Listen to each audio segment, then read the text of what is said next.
Nós celebramos o segundo domingo da quaresma, e se nós lembrarmos semana passada, não é? No Evangelho foi apresentado o momento no qual Jesus é tentado. Esse Senhor que é tentado, eu lembro que eu falei para vocês que supera todas as tentações, hoje ele sobe nessa alta montanha e é transfigurado diante de todos. A transfiguração tem o intuito de dizer que ali está o Filho de Deus. Não é qualquer Messias, não é qualquer homem que surgiu. Esse homem, Jesus Cristo, ele é Deus, e sendo Deus, ele é o sentido primeiro e último da realidade. No entanto, a questão de fundo que eu queria deixar em toda a reflexão desse domingo é sobre a consistência e a pertinência de todos os dados que nós temos em fé na nossa cabeça. Eu tenho certeza, se eu perguntar para vocês, todo mundo vai concordar: Jesus é Senhor ou não é? É o Filho de Deus? É o Messias? É o Cordeiro de Deus? É aquele que devia vir? Todos os títulos nós apregamos a Jesus tranquilo. Ele é tudo isso. A grande questão é a seguinte: eu percebo que muita coisa está clara aqui, só que está pouco clara aqui. Algumas coisas ainda não desceram na nossa vida. E você percebeu que a dinâmica de vida mais difícil é exatamente essa? Descer da cabeça para o coração. Eu costumo dizer, se você olhar para qualquer problema da sua vida e você se colocar como espectador, qualquer não, a maioria deles, você sabe o que tem que fazer. A gente sabe ou não sabe? Sabe tanto que se aconselha as pessoas, não é assim? A gente aconselha os outros, mas quando é com a gente, por quê? A cabeça é uma realidade, o coração é outra. Nem sempre essas duas realidades estão em harmonia. Aliás, dificilmente estão. É um trabalho para que elas fiquem em harmonia. Eu falo isso porque muitas vezes alguns dados estão muito claros nesse nível da inteligência, mas a nossa vida está mostrando outra coisa. Precisa de um pouco mais de radicalidade na nossa fé. Veja Abraão na primeira leitura, que por enquanto é Abrão, porque ainda não recebeu, não é? A missão que Deus lhe confiou, depois o tornou Abraão. E Abraão, gente, quando ele ouve Deus, que fala para ele sair e partir para um lugar estrangeiro, não é que nem hoje. Hoje a nossa religião está bastante consolidada. Tem igreja aqui, a cidade está cheia de igreja, não é? Ou você pode ir para cá, para lá. A nossa igreja tem toda uma estrutura, não é? Temos um magistério que nos auxilia, que na verdade, a palavra de Deus. Temos toda a tradição dos padres da igreja. Enfim, nós temos uma história que nos fundamenta e que nos possibilita saber qual caminho que é certo. Abraão não tinha tudo isso não. Deus apareceu para ele e falou assim: Abraão, vai para lá que eu vou abençoar você, viu? Você vai ter uma criança, e essa criança que vai ser um sinal meu na sua vida, e você vai ser pai de toda uma geração. E olha que bonito, todas as famílias serão abençoadas em você. Abraão falou: pois eu vou. E foi. Não hesitou, não perguntou quais eram as condições, quem é o que estava falando com ele, não. Ele conseguiu, pela obediência da fé, ir até aquilo que o Senhor esperava dele. Abraão teve medo? Com certeza. O medo é uma realidade que está no coração de todos nós. Pode perceber, toda novidade que acontece em nossa vida nos causa medo, nos causa insegurança. Às vezes nós falamos que nem Abraão: vai acontecer, nós vamos enfrentar, você assume. Aí depois vai passando os dias, né? Você vai pormenorizando, fala: não, é difícil, mas você tem que fazer. Tem ou não tem? Tem. E o que nós precisamos olhar de Abraão hoje é essa obediência filial de Abraão. Ele não contesta, ele não põe obstáculo, ele apenas obedece a Deus. Nós temos que ser assim também na palavra. Quantas vezes nós queremos que a palavra fundamente aquilo que nós estamos fazendo? Fundamente e justifique o que nós fazemos. A palavra não vai fundamentar, justificar algo que não seja condizente com ela em nossas vidas. A palavra tem que, de certa forma, questionar nosso coração. Tem que fazer com que nós mudemos de vida. Às vezes, nós somos que nem as crianças. Quem é pai e mãe sabe. A criança, quando quer alguma coisa, ela sabe o limite da sua paciência. É ou não é? Vai no mercado para você ver. Vai ver aquele chocolate. Se for, não vou dar hoje não, já comeu muito doce. Ela chora, chora, chora, até que você faça o quê? Dê para ela. Então o que ela faz? Ela dobra você. Depois que ela dobrou uma, ela dobra para todo lado assim, que ela descobre o seu limite. Só que com Deus é diferente, gente. Pode chorar, pode espernear, pode fazer o que for, vai ser do jeito que Ele quer, não vai ter mudança. Porque Deus sabe que nós precisamos ter algumas atitudes que, ainda que causem sofrimentos, elas nos trarão uma realização maior. E a palavra de Deus tem que ser acolhida e assimilada, não manipulada. conforme nós queremos. Não, é preciso ter essa disponibilidade de acolher aquilo que Deus quer, porque senão nós correremos um risco muito grande, sabe qual que é? O de nos procurar em Deus, procurar aquilo que me satisfaz, aquilo que eu quero para a religião. Isso é uma tentação que todos nós passamos.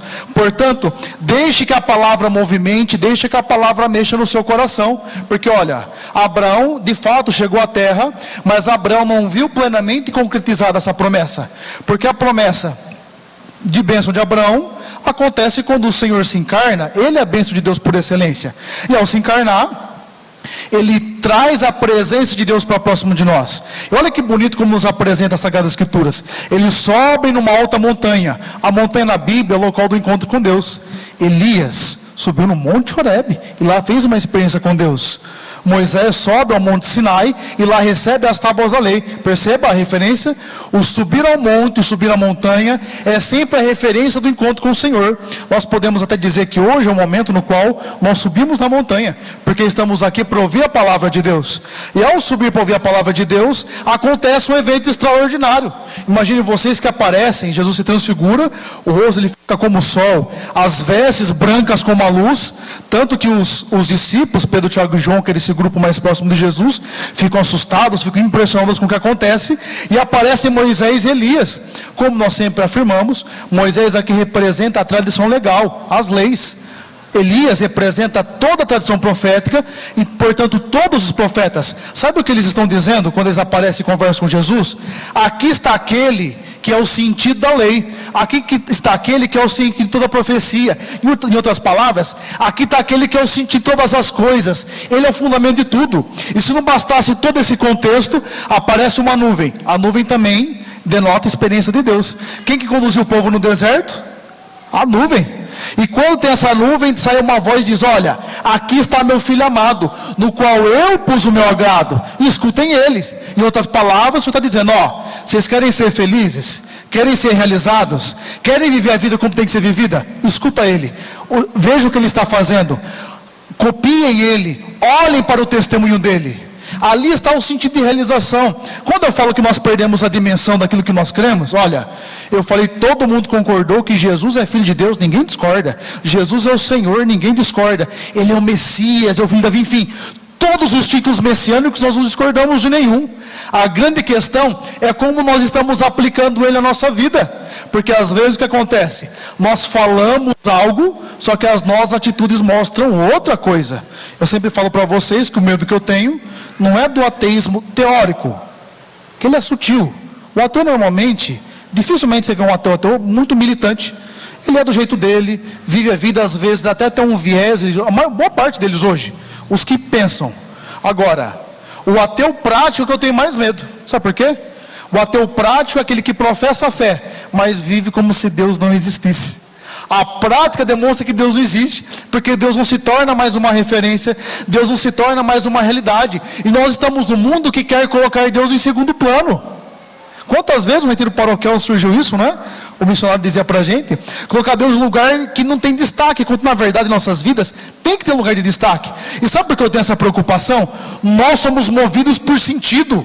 Ninguém consegue levantar da cama se não tiver um sentido mínimo que seja. Ainda que o sentido que movimenta sua vida seja algo meio inconsciente, meio indireto, porque é algo que está te movimentando faz tempo e você não parou para pensar porque se acorda, mas ninguém levanta da cama sem sentido. Quando a pessoa perde o sentido, ela perde tudo. E quando a pessoa está num momento de muito sofrimento, que chega até um problema um pouco mais complexo, que apaga o sentido, a pessoa não liga se fica ou não fica, se está apagada a luz ou não está, se está é tudo a mesma coisa. O ser humano vive sem sentido. Nós temos sede disso. O meu medo é o seguinte: se nós não prestarmos atenção na importância dos dados da fé de maneira concreta em nossa caminhada, a primeira tempestade, a primeira dificuldade, a gente vai sair da igreja porque a gente não vai ver sentido. E nós precisamos perceber isso. Gente, é muito lindo falar que Jesus é o Senhor, que Jesus é nosso Rei. A gente até canta, né? Rei, rei, rei, Jesus é nosso Rei, canta bonito. Agora, viver o senhorio de Jesus é muito difícil. Olha só, falar que Jesus é Senhor é bonito, mas viver o senhorio dele nos questiona fundamentalmente.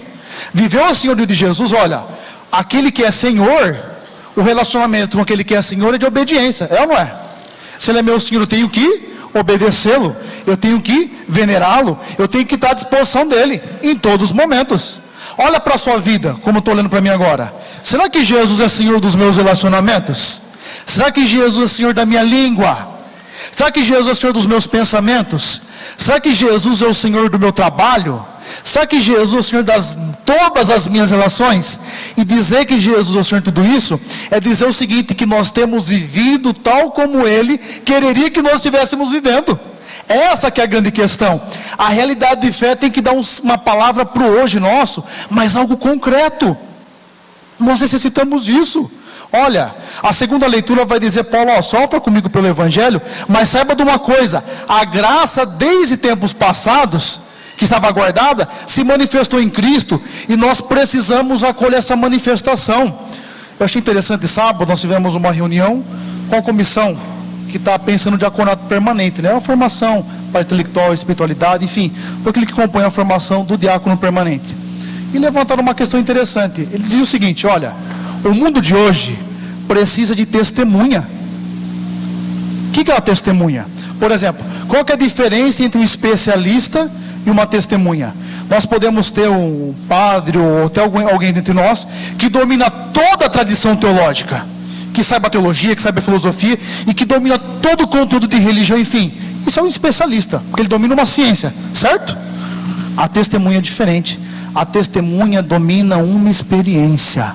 Ela teve uma experiência que justifica o agir dela. Então, ela não sabe somente que Jesus é Senhor. Ela teve uma experiência com o senhorio de Jesus. Perceba a diferença? Todos os apóstolos foram testemunhas porque tiveram uma experiência com o Senhor.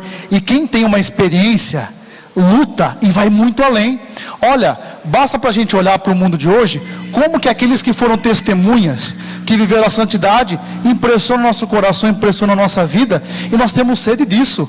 E outra, se nós não tivermos essa dinâmica de testemunha, de mergulhar no Cristo, a nossa religião não vai muito para frente não. No século passado, um teólogo chamado Karl Rahner dizia o seguinte, o cristão do segundo milênio, ou ele vai ser um místico, ou ele não vai ser nada. E místico aqui, não é que nem aquelas coisas que a gente pensa de mística, né? Fala de místico, o povo já lembra de X-Men, já lembra de super-herói. Não. O místico é aquele que está no mistério de Deus. A mística não responde todas as perguntas, mas te dá uma postura fundamental diante de todas as situações. É viver tudo no Cristo, tudo por Ele, tudo nele. Quer saber como que é importante para nós isso hoje? Basta olhar o testemunho de Santa Dulce dos pobres. É ou não é? Imagine você que a missa dela de canonização, mal teve o dia, já estava com 50 mil lugares ocupados. Não tinha onde pôr mais gente. Tamanho foi o testemunho que essa mulher deixou. Isso me faz pensar uma coisa fundamental para nós hoje. Nós estamos nos preocupando com coisa muito secundária. O que fica depois é isso, gente. É o testemunho de vida, é a vivência da santidade, é o estar inteiramente em Deus. É isso que o povo vai guardar da gente. Você pode ter certeza, quer no seu trabalho, na sua família, na sua casa, o povo não vai falar das suas realizações objetivamente. Aquilo que você construiu, aquilo que você fez, pode ser até que alguém lembre disso. Mas o que vai marcar de fato as pessoas é o legado que você está deixando. E nós temos perdido a dimensão da importância do nosso legado. Nós somos uma geração que não consegue medir as consequências das atitudes. Atitudes ruins têm consequências ruins. Atitudes boas têm consequências boas. Portanto, nós precisamos começar a pensar a vida assim. E para encerrar, o que me fez pensar muito esses dias, esse final de semana, foi a morte do Monsenhor Ednir. O Monsenhor Ednir era um homem. Poucas vezes nós nos encontrávamos, porque ele era de outro vicariato, né? Da região de Itápolis, Matão, por ali. E era lá que ele ia nas reuniões, que ele frequentava mais. Tem os encontros que vão todos os padres, e ele sempre ia. Dificilmente o Monsenhor Ednir falava alguma coisa, alguém. Mas só dele estar ali, ele já falava tudo, silenciado. Só de estar ali, ele dava um testemunho de santidade. Só de passar ali, ele já deixava algo bonito. Era interessante que na cidade de Itápolis, ele era um padre já idoso, a dicção dele já não era muito boa, por causa da idade. A missa dele estava sempre cheia, por causa do carinho e do testemunho que esse homem deixou. Então uma história que me marcou muito, era seminarista ainda. Certa vez ele sofreu um acidente, ele machucou a perna. Ele ficou cuidado por umas freiras. Todo dia dava 4h30, ele despertava, ele pegava o rosário dele, rezava o rosário, rezava a liturgia das horas, fazia todas as horas de uma vez só. as laudes, hora menor, as vésperas, tudo uma vez só, ele fazia nesse momento de manhã. E mesmo no doente lá, ele acordava, ele fazia, e a irmã falava todo dia: ô padre Dinir, que era padre, não precisa, o senhor pode acordar mais tarde, o senhor vai ter o tempo todo, ele quieto, muito silencioso, o senhor não precisa, até que paciência acaba, não acaba, gente? Até de santo acaba. Aí ele falou: minha filha, deixa eu quieto. Ele falou assim, não falou deixa eu quieto é a minha interpretação, ele não fala essas coisas, eu falaria. Ele falou assim, ó: o meu povo acorda muito cedo para trabalhar, meu povo aqui é comunidade rural, quando o meu povo acordar, o pastor já tem que ter rezado por eles. Olha que bonito. A consciência. E se você visse hoje o vídeo da missa de corpo presente dele, é algo lindo. O povo não é um sentimento de tristeza, é um aplauso de saudade, uma multidão em Itápolis reconhecendo que ali está alguém que deu um testemunho de vida, ali está alguém que viveu aquilo que devia ter vivido, ali está alguém que se realizou. Já pensou quando chegar no final da nossa vida e nós deixarmos um legado assim? É isso que nós precisamos fazer hoje. A transfiguração do Senhor nos mostra um caminho, uma perspectiva fundamental que nós precisamos observar para sermos gente realizada. Desculpa o que eu vou dizer para você: pare de se preocupar com bobeira, pare de dar atenção para bobeira, gente. A vida é curta, é breve, é um instante. E nós temos nos preocupado com coisa que não merece preocupação. Quanta briga no ambiente familiar por coisa desnecessária. Quantas vezes nós nos reconciliamos por causa de um orgulho que a gente não consegue vencer. Quanta gente que não dá o perdão por coisa boba. E passa a vida. E depois se amargura porque não fez. Não, gente, vamos mudar isso aí. Vamos ser diferente, vamos trazer a virtude para o nosso cotidiano, vamos ver aquilo que Deus espera de nós, porque olha, lá na frente nós vamos deixar um legado. E qual que é o legado que nós vamos deixar? Um legado de alguém que viveu distante do Senhor, ou viveu um legado de alguém que conseguiu trazer o amor para perto das pessoas? É isso que nós precisamos ter por meta de nossas vidas, amém? Fecha seus olhos, abaixa sua cabeça. Um instante de silêncio, apresenta ao Senhor seu coração, sua vida, sua história. Apresenta nesse momento o profundo desejo que você tem de viver santamente, de ser uma pessoa realizada, de viver os preceitos e os caminhos do Senhor. Apresenta ao Senhor seu coração, sua história. Oferta a Ele o dom da sua vida, a fim de que Ele faça obra nova no seu coração.